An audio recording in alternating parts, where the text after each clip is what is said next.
Masaya lang ako na healthy lumabas yung baby. Okay.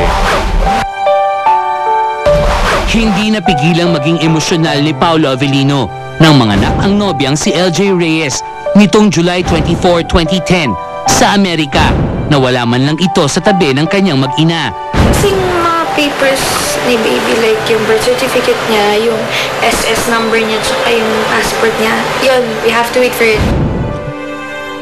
September ang unang planong bumalik sa bansa ni LJ kasama si baby Ethan Aquillo.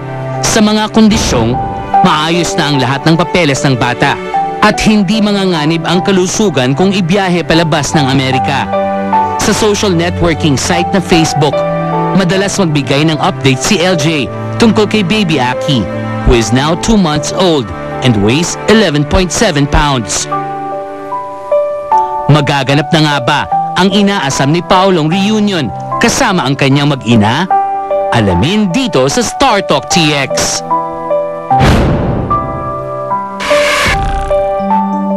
Mga kaibigan, kasama natin ang maligayang Paolo and LJ. Sigurado. Bago yung tanungan, si Aki ba? LJ and Paolo. Si Aki ba makakakanta ng Aki ay Pilipino? Kasi sa Amerika to eh. Mamaya, pag-isipan mo na muna. Tita Joy, tuturuan niyo po ba? Ano? Tuturuan niyo pong kumanta nun. Hindi nga. Ano ba siya? Anong bali siya? US citizen po siya US kasi. citizen. Okay, eto na ngayon. Galing na US to mga kaibigan si LJ. LJ, kailan kayo dumating ni Baby Aki? Baby Aki. Parang sinikreto mo ang dating nyo. Nung Thursday morning po, it was 4 a.m. yung arrival namin. Kaya naman po hindi ako nagsabi sa maraming tao. Only few people lang po yung nakakaalam na dadating ako. Kasi gusto ko naman po na ibigay kay Pao yung moment na makita niya muna yung baby. Okay. Diba? Yun, speaking of the moment. Yes. Paulo, kwentuhan mo nga kami. Sige, nasa yung floor ngayon. Yung moment na unang nahawakan mo si Aki, ano nangyari? Sige. Sobrang overwhelming yung feeling na andun na, parang nasa kamay mo na ang liit-liit ng baby. Tapos nagsismile siya sa'yo, kinakausap ka. Naalala mo ba yung mga unang words na lumabas sa bibig mo? O wala kang nasabi? Nung una po siyang kinausap. Yung unang hawak na niya. nakita? Parang baby. Yung sinabi daw sa'yo ni baby. Hindi, wala. Hindi. Ganun. Umiyak ka, pare? Sa kasawiang palad, hindi naman po. Napuwing dahil lang po ulit wala ng ka, konti. iyak ng iyak to eh. Napuwing lang daw po siya ulit. Okay.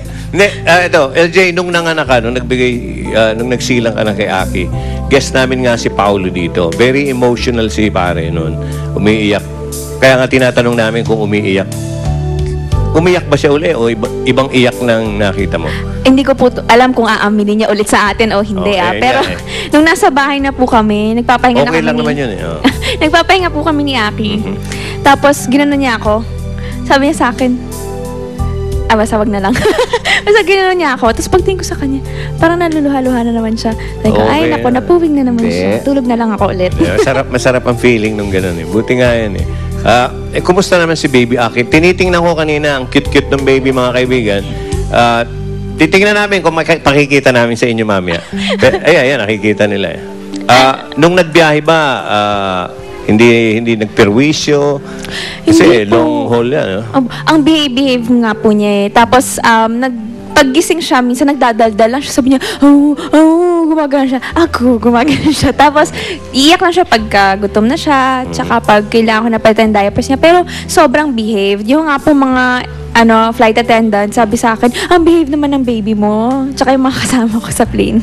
Alam mo, lahat ng tao makakakita sa baby nyo ngayon, may magsasalita dyan, uy, kamukha ni yung gano'n, kamukha. Sa inyong dalawa, hindi ko kayo pag-aawayin. Sa wari nyong dalawa, sino ang kamukha o ilang porsyento ang gano'n? Siya po. Para sa akin, tinitingnan ko, sa akin kasi 50-50. May nakikita akong LJ, may nakikita akong Paolo. Pero tingin mo si Paolo? Tingin ko po siya kasi more on siya eh. Yung mata po, baka pwede sa akin pa. Pero yung baba, ganon, pababa, sa kanya no. Alam ko, waist down, Paolo. Yun lang ang sigurado ko. Mga kaibigan, alam nyo, unang pagpasok sa studio nitong si LJ, sabi ko, yan ba si LJ? Parang hindi naman nanganak yan. Pasikatan lang natin. Hindi ba? Sige na. Si Joey naman eh. Husband, ha? With your permission. Sige, tingnan nyo. Kayo na humusga. Sige. Nanganak ba yan? Tingnan nyo. Nanganak po ako. Isang ikot. Talaga? Oo. Ang sexy. Ano yan? Hindi nga. Nire-request nila eh. Ito ngayon, alam ko, excited na kayo. Mga kaibigan, imagine nyo, napakaswerte nyo ang magpapasok. Isang dakilang ina din. Mga kaibigan, narito po si Aki at dala-dala ng kanyang yaya. Yaya. Sobra naman kawawa na si Alisa. Yaya talaga. Yan ang first yaya. Kung may mga first lady, ito first yaya. First yaya. Okay. Kayo na kumuha kaya kayo mga natatakot ako. Sobrang cute. Kunin mo na. Ako na. Sige. Natatakot ko. Kakagay ko ba? Sabi ni Paolo. Natatakot ako. Sobrang cute eh. Ay, eto si Aki. Eto. First time ba itong makikita sa TV? Live. First time, no? Oh, ayan. Okay. Sige. Tuloy? Ba kailangan to? Naimbing yung tulog. Dito ka lang, yaya. Mag-apply na ako. Sobrang cute naman eh. Oo. Kailan ba kayo magkaka-baby ni, Sino ba? Wala. Okay, wala. Okay. Bromance ako, bromance. Kayo ba may arrangement na, Pao? Paanong... ikaw talaga sinaswapang mo ngayon yung pag-aalaga.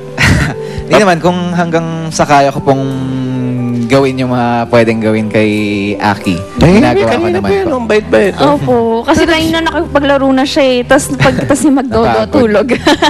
Ikaw nung nakita mo unang-una yung baby mo, ewan ko, hindi namin alam kung natanong namin sa'yo eh.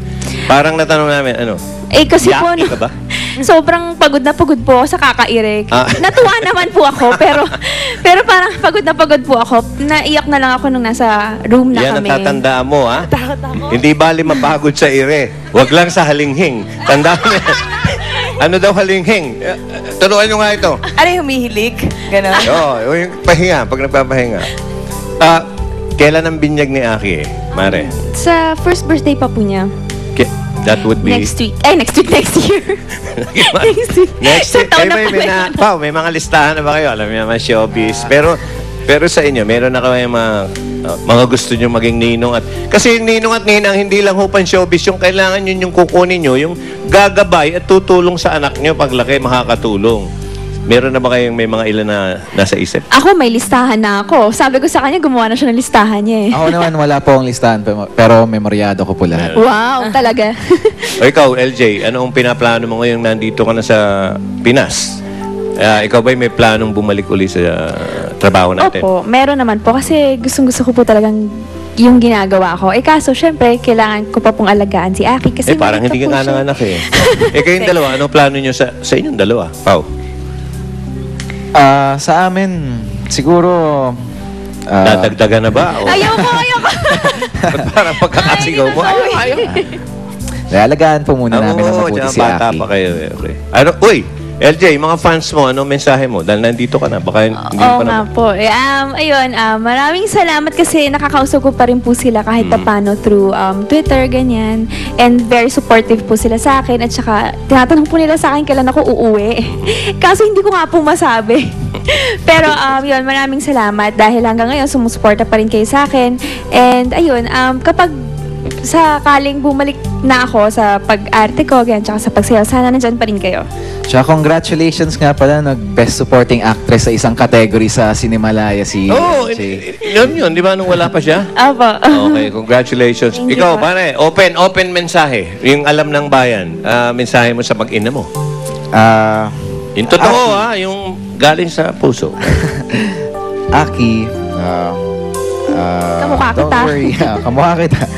Don't worry, I'm gonna take care of you until you grow up. I'll try to help in any way I can, and I'll always be here by your side. Ayan. Hoy, gising. Hoy. Tulog na tulog. Ikaw, anong plano mo ngayon? Plano ko? Pag nag-baby ka na? Wala akong plano. Okay. Ayoko pa mag-baby. Mukhang Sige, masarap Pao. pero ayoko. Happy first birthday pala sa pamangkin ko, si Zoe Cabalu. Ayan. Okay, ayan. Mga kaibigan, sige. Ayan, tsaka thank you sa bench, tsaka kay Antonio Felix, tsaka kay Lorraine Joyce. Hello. Kawawa naman. Tulog, hindi. Tulog na, tulog. Parang gusto kong guluhin. Sige nga. Aki. Baby. Aki ay Amerikano. Si Aki Ayaw Amerikano. talaga. Dead ma. Okay, sa ngalan po ni Paulo, ni LJ, ni Aki, at ng first tiyaya. Abay, kung may first lady, may first tiyaya. May ganun yan lahat. Ano ba? Hindi, first tiyaya ng Startup. Thank you very much, LJ, and congratulations. Thank you. May stay happy lagi. Mga kaibigan, ito, mga pangyayari sa 23rd Awit Awards, ire-report sa aming May Nag-TX. Aki!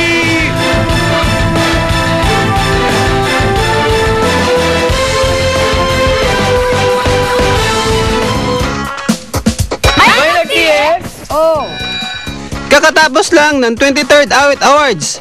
Ano ang ganap? Well, wagi ang mga kapuso natin. Double winner si Chris Lawrence as Best Performance by a Male Artist at Best R&B Performance din, with a Katrina Halili on the side. Best Performance by a Female Artist naman ang nakuha ni Miss Jaya, while Gretchen Espina got the Best Performance by a New Female Artist. At Best Novelty Song naman ang nakuha ni Moymoy Palaboy. Present rin sina Jolina Magdangal at Mark Escueta na tinanong namin kung may plano ng magpakasal. May plans pero wala pang detalye. Tsaka kung meron man, itatago muna namin sa buong mundo. Siyempre, personal na bagay yun eh. Enjoyin muna namin. Present din si JR. Affected ba siya sa mga nigga issues about his girl Krista? No.